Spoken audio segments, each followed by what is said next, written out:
A reading from the Gospel. Jesus said to those Jews who believed in him, "If you remain in my word, you will truly be my disciples, and you will know the truth, and the truth will set you free." They answered him, "We are descendants of Abraham, and have never been enslaved to anyone.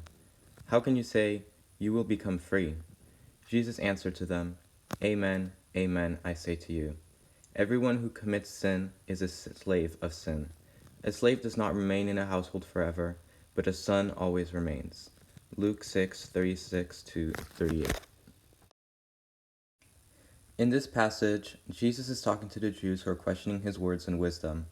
As Jesus reveals to them the promise set by God for his people, they become confused by his statement.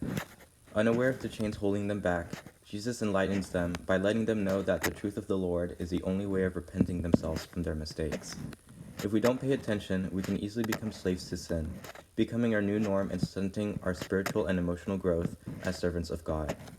Once we commit an indecency, it is not difficult to do it again and again. As we bind ourselves to sin, Jesus promises to turn to God to break our vicious circle of transgressions. So in this image, we can see ourselves freeing ourselves from the chains of certain negative habits we have built over time. Most of the time, we can be responsible for our own addictions and are the ones who have the power to break away from them. Through God's intervenience, we can work to overcome these habits thanks to prayer and discipline, so that we can better reach our goals and aspirations. To live life to the fullest with nothing holding us back.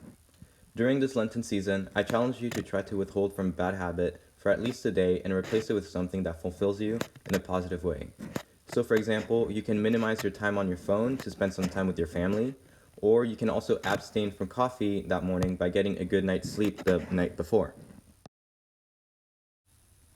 Lord, thank you for blessing us with your wisdom and the people around us that push us to succeed in life.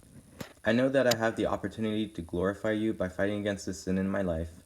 Give me guidance and perspective in the moment that I am tempted to sin.